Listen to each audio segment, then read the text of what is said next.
What film scene absolutely destroys you every time, no matter how many times you've seen it?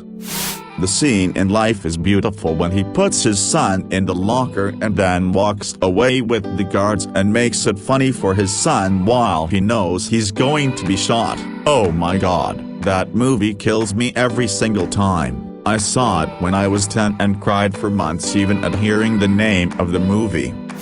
I'm still processing the realization that the reason she's so irrationally dead set on feeding Pudge the fish at the beginning, which makes her late, is because he controls the weather, and her parents died in a car crash because of rain. Lilo probably is irrational about feeding Pudge, probably because the time she didn't.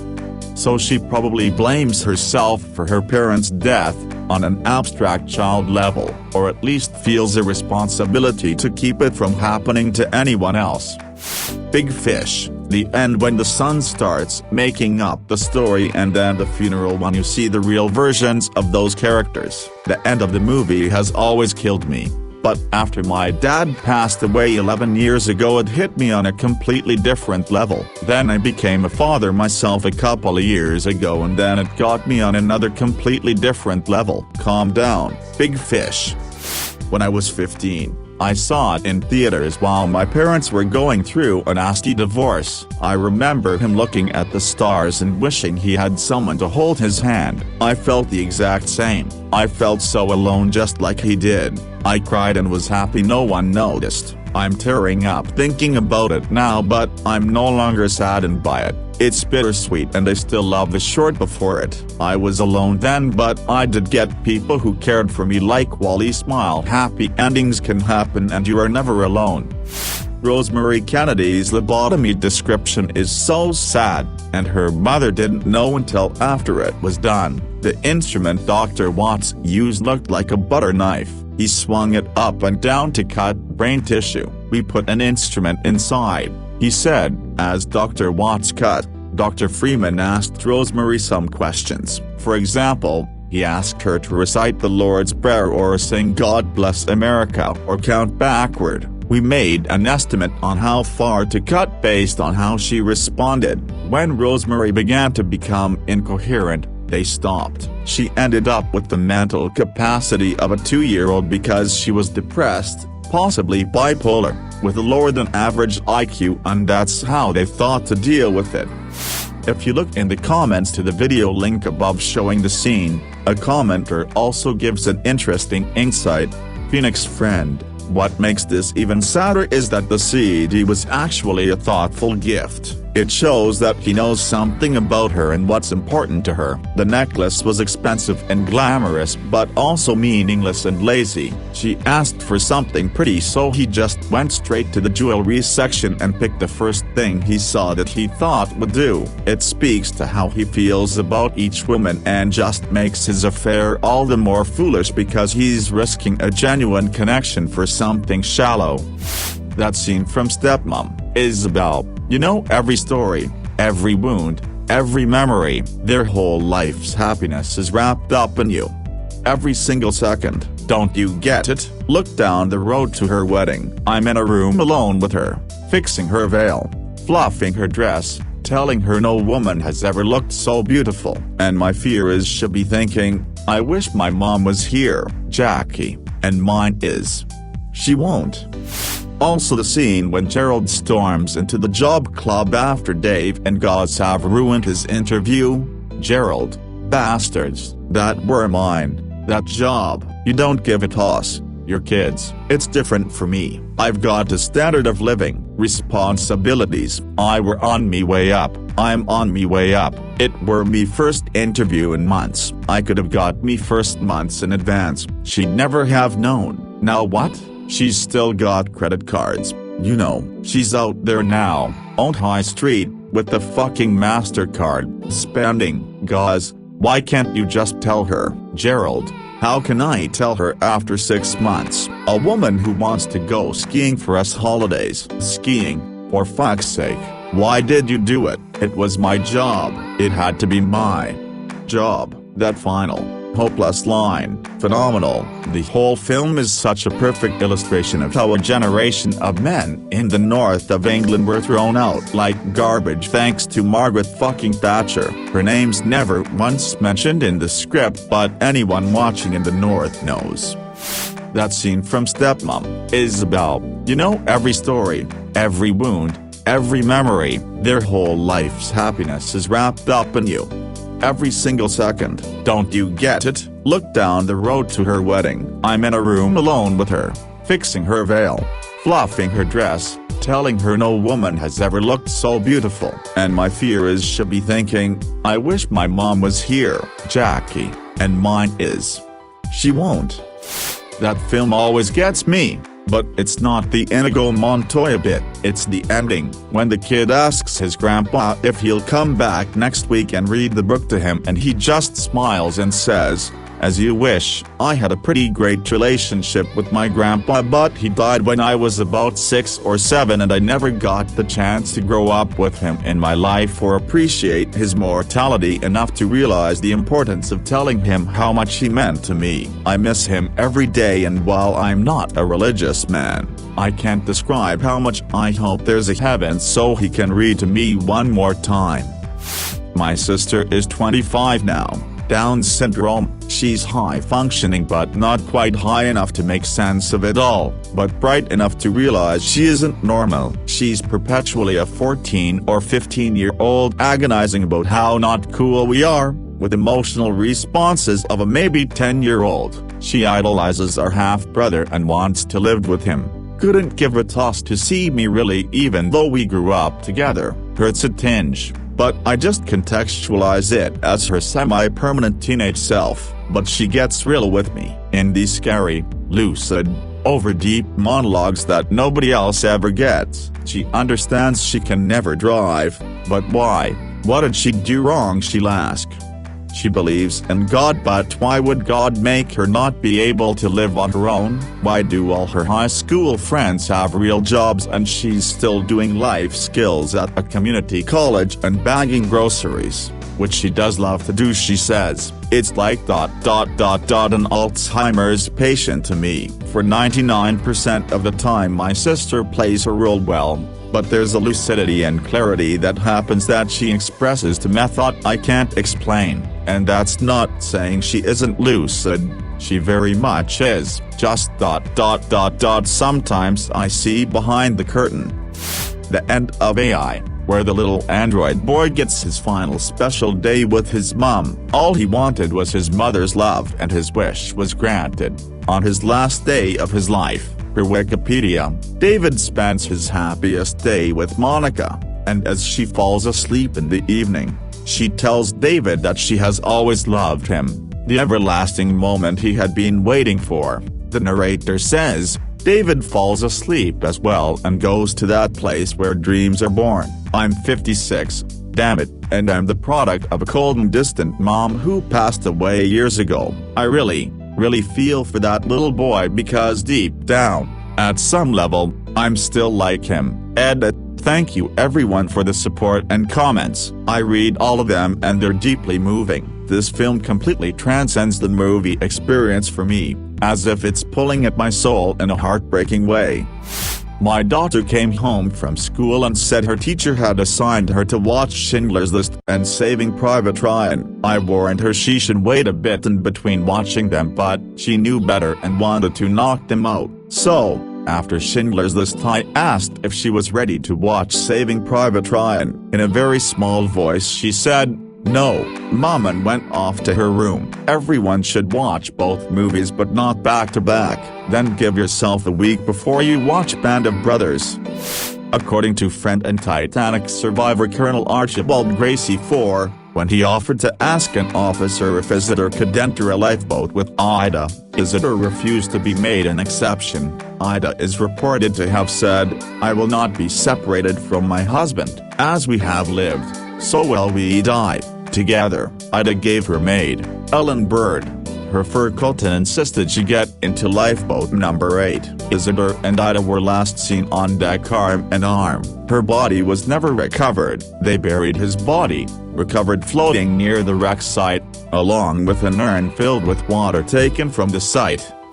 When Ed Paul Rudd, in Our Idiot Brother, snaps and yells at his sisters for not playing charades right before he gets her arrested for breaking probation, he's the nicest, most genuine fucking person to ever exist, and they blame him for their shitty situations even though he was doing the right thing. And immediately after his outburst, he goes back to being kind and apologizes to his mom and nephew. Fucking kills me to see him be selfless the entire movie just to be bullied and pushed over the edge in a time he needed his family to be there for him. Not to mention he was only on Miller's planet for a few hours. It was the first part of the entire fucking mission, the first planet they landed on, and in that short amount of time, his kids grew up, but the grandchild died, and his father-in-law died. All of that happened over the course of 3 hours from Cooper's perspective. 3 hours. The whiplash of emotions he must have gone through. His son graduating high school and getting his first girlfriend. The excitement to learn that he had a grandchild, and then the hollow emptiness to learn that he died. Then his own father-in-law died. Then his kids abandoned all hope of him ever coming back. Then radio silence, couldn't do a damn thing about it, never even got to say hello or goodbye, because the messages were from years, some even decades ago. Man, Ed, father-in-law. That funeral scene gets me after 5 or so viewings. In the actual theater I was whole-ass crying. I wasn't the only gay in the theater sobbing either. I think the Quillian-Du relationship really resonated with people who have abusive parents that still taught them positive life lessons. My dad was an abusive alcoholic, but still, the lessons he taught me helped me become a fairly successful adult once I worked past the issues I had. It also helps how much we did bond over classic music. What particularly got me was that as Yadu is dying he is patting Quill, trying to let him know that it is alright. This is what he chose, to save his son at the expense of his own life, to just wants to right by Quill, no matter what. Also, it was premeditated. He knew what was going to happen and he chose it with foreknowledge of his own death. It was not a heat-of-the-moment decision. As a son with a stepfather with a complicated relationship, and the father of daughters, who I feel that I have not done as well as I could, that scene is a gut punch. I can see myself in either role, which makes it all the more painful. Lodger. The Two Towers. It's like in the great stories, Mr. Fredo, the ones that really mattered. Full of darkness and danger they were, and sometimes you didn't want to know the end, because how could the end be happy? How could the world go back to the way it was when so much bad had happened? But in the end, it's only a passing thing, this shadow. Even darkness must pass, and new day will come. And when the sun shines it will shine out the clearer. Those were the stories that stayed with you, that meant something, even if you were too small to understand why. But I think, Mr. Fredo, I do understand. I know now, folk in those stories had lots of chances of turning back, only they didn't, because they were holding onto something. That there's some good in this world, Mr. Fredo, and it's worth fighting for.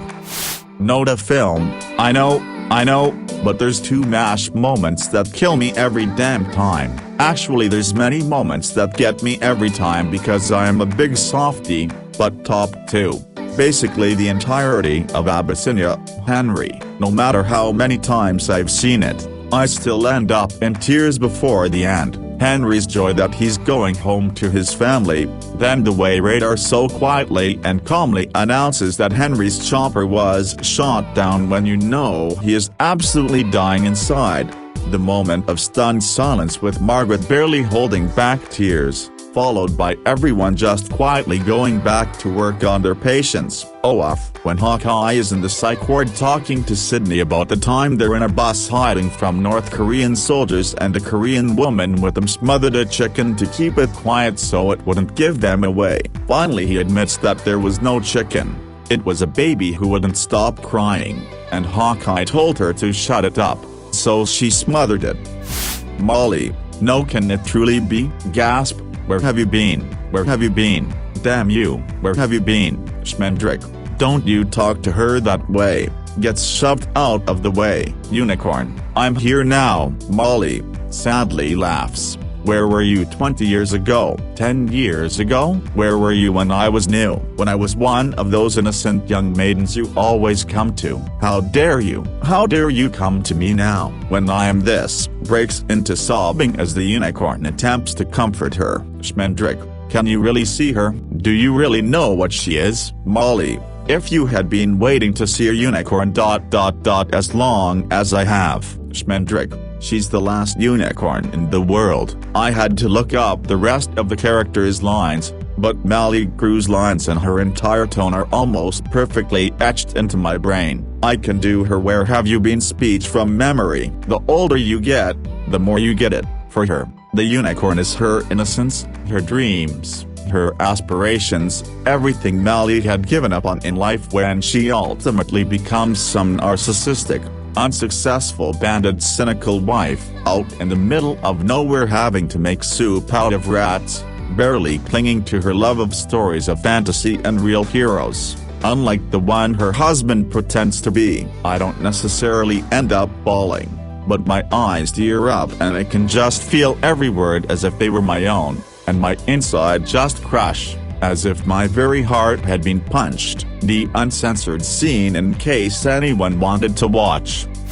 Just rewatched the first Guardians the other day. Such a damn good movie. Honestly, the peak finale gets me going more than the We Are Groot part, when it flashes back to his mom reaching out her hand when he wasn't strong enough to grab it, to Gamora reaching out her hand to help him with the Infinity Stone. Just wrecks me. That, and 5 minutes later when Star-Lord is finally opening his present and reads his mom's letter revealing her nickname for him was Star-Lord, and then right into Ain't No Mountain High Enough, and finally One More Chance Baby Groot dancing. Tears of happiness, so many emotions at the end. That movie is amazing. Forrest Gump, you died on a Saturday morning, and I had you placed here under our tree, and I had that house of your father's bulldozed to the ground. Mama always said dying was a part of life. I sure wish it wasn't. Little Forrest, he's doing just fine. About to start school again soon. I make his breakfast, lunch, and dinner every day. I make sure he combs his hair and brushes his teeth every day. Teaching him how to play ping pong. He's really good. We fish a lot, and every night, we read a book. He's so smart, Jenny, you'd be so proud of him. I am. He, wrote the letter, and he says I can't read it. I'm not supposed to, so I'll just leave it here for you, Jenny. I don't know if Mama was right or if it's Lieutenant Dan. I don't know if we each have a destiny, or if we're all just floating around accidental like on a breeze. But I think maybe it's both. Maybe both is happening at the same time. I miss you, Jenny. If there's anything you need, I won't be far away. Arrival, the story of your life. For the novel, it is based off of the reveal of what the main character knows and the implications of the chronological breaks in storytelling have for the emotional and mental state of the macabre are just heartbreaking. Yes, it is a sci-fi story about communicating with aliens, but the underlying themes about the pain of motherhood and the difficult choices we make for our loved ones are so poignant and expertly woven throughout the story that the fiction melts into a framing device for those very real themes. Spoilers explaining what I mean.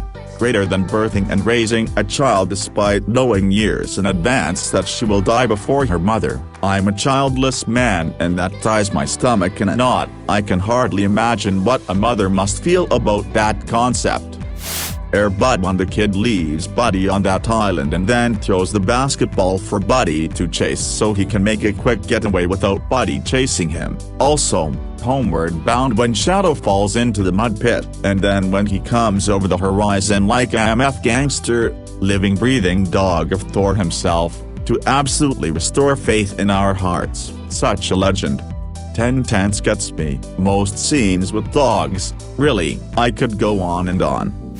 The Imitation Game, so many parts of that film made me cry, but the scene at the end when Turing is losing himself, both mentally and physically, because of the chemical castration breaks my heart every damn time. Benedict Cumberbatch always does an absolutely fantastic job with every role he plays, but that one killed me. Rest in peace, Alan Turing.